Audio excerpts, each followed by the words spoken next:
So right option is this one. 1 horsepower is equal to 746 volt.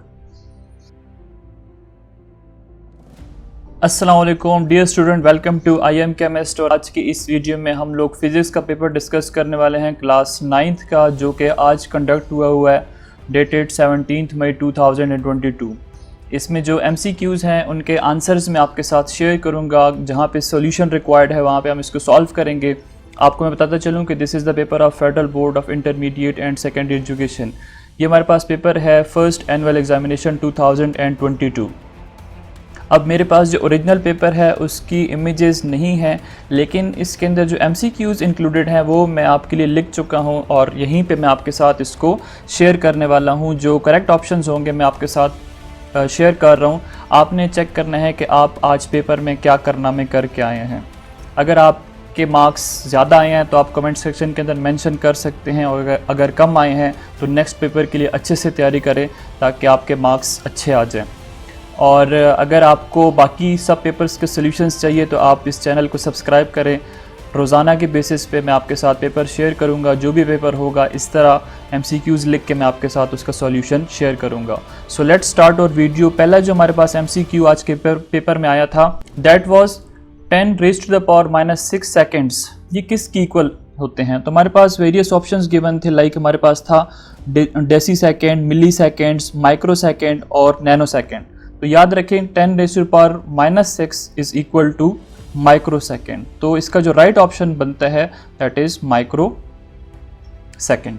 Second MCQ की तरफ जाते हैं। The area under a speed time graph represent.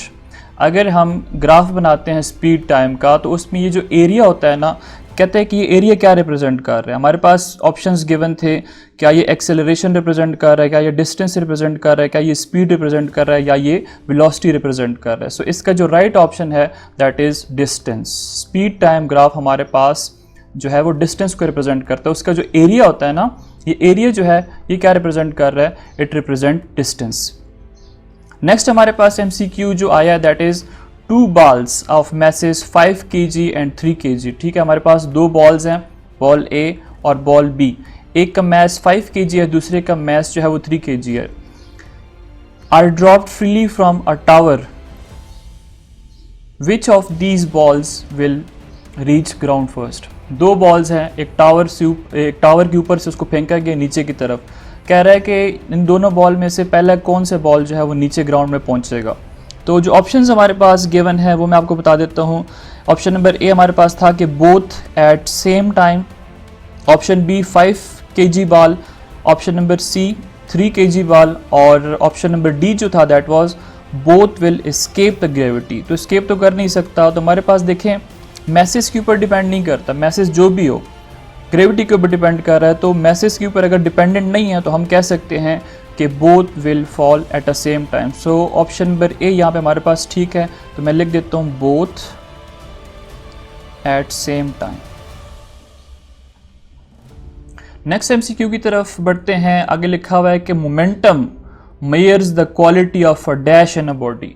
अब momentum जो है वो क्या चीज़ मेयर करता है? सो ऑप्शन हमारे पास है इनर्शिया को मेयर करता है, फोर्स को मेयर करता है, मोशन को मेयर करता है, या टाइम को मेयर करता है। सो याद रखें कि मोमेंटम जो है P is equal to mv।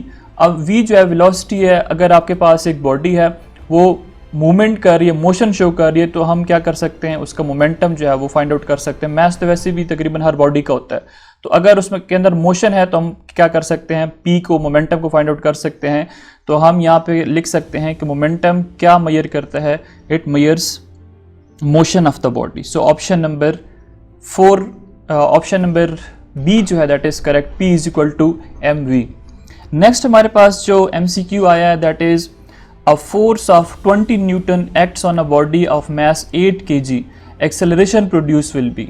अब ये हमारे पास एक न्यूमेरिकल है, इसको हमने सॉल्व करना है कि हमारे पास फोर्स जो है बॉडी के ऊपर लग रहा है 20 न्यूटन, और हमारे पास जो मास है दैट इज 8 kg। अब उसका हम लोगों ने जो एक्सेलरेशन है वो फाइंड आउट करना है।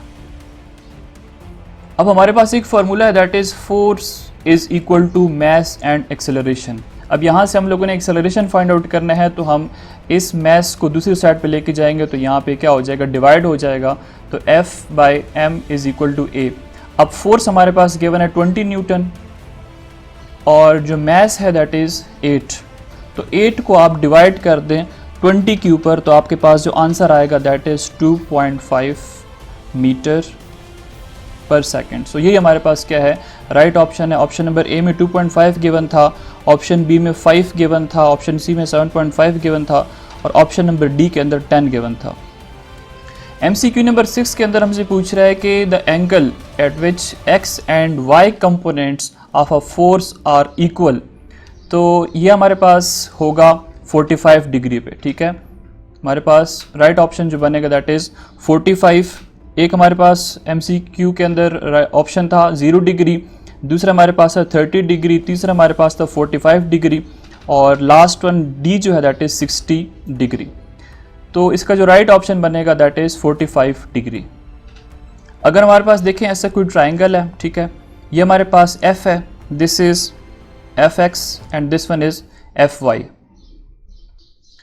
अब जो Fx है that is equal to F cos theta और Fy जो है that is F sin theta, ठीक है। अगर हमारे पास cos 45 है दैट इज़ इक्वल टू 1/√2। इसी तरह अगर हमारे पास cos sin 45 है तो sin 45 is also equal to 1/√2। So right option हमारे पास 45 डिग्री का एंगल है।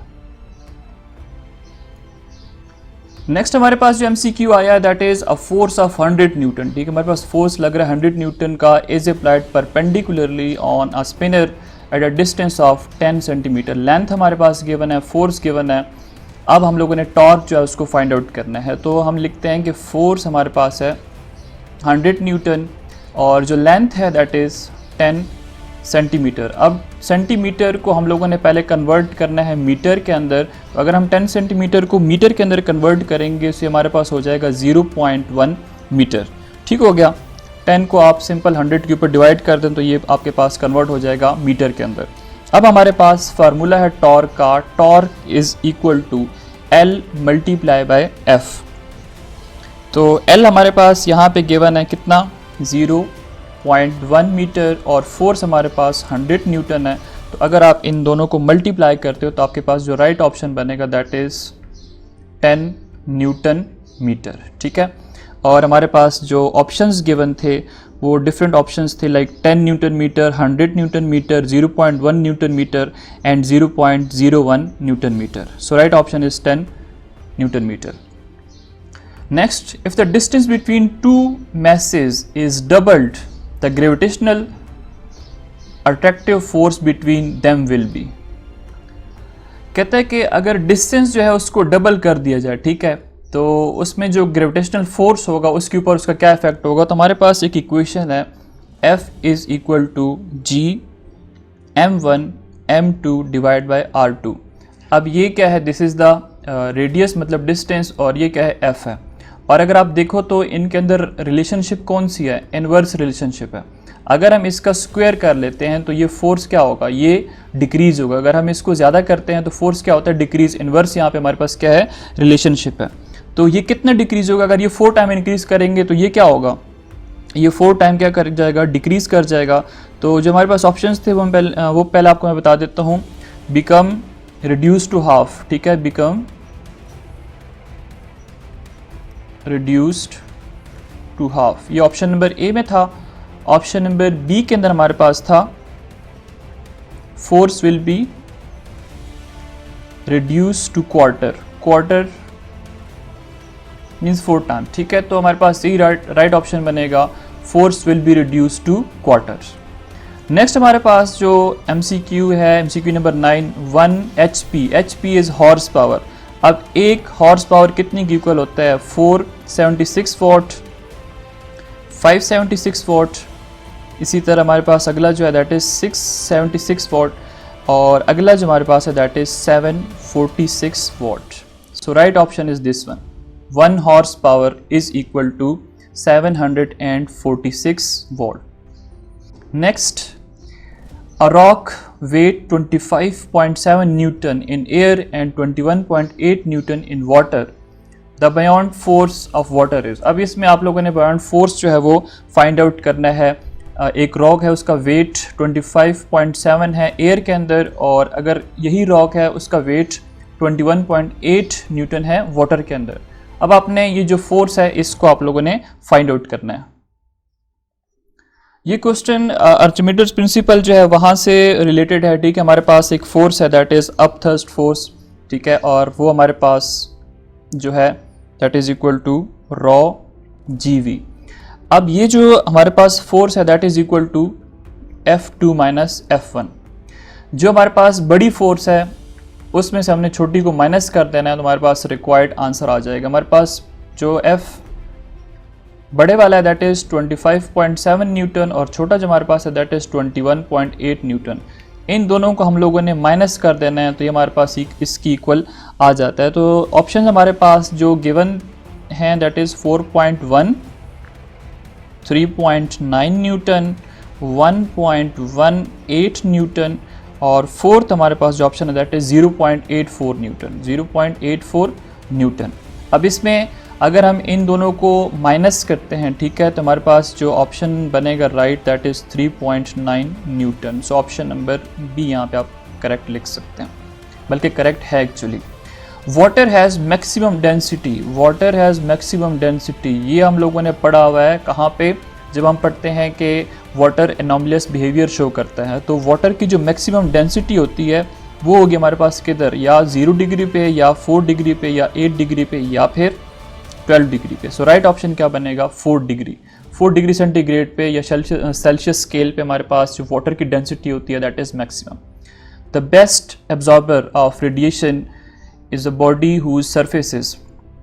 अब हमारे पास डिफरेंट कलर्स हैं लाइक वाइट, फिर हमारे पास ग्रे है, फिर हमारे पास ब्लैक है, जो ब्लैक बॉडी रेडिएशंस के बारे में हम लोग पढ़ चुके हैं, और अगला हमारे पास रेड है। सो इसका राइट ऑप्शन क्या होगा, ब्लैक कलर जो है this is good absorber. So student ये तो था आज के पेपर MCQs पोर्शन। जो अगला पोर्शन है वो जल्द से जल्द आपके साथ शेयर कर दिया जाएगा। आपने कमेंट सेक्शन के अंदर अपने मार्क्स मेंशन करने हैं। स्टे कनेक्टेड और good luck for your next paper. Thanks for watching.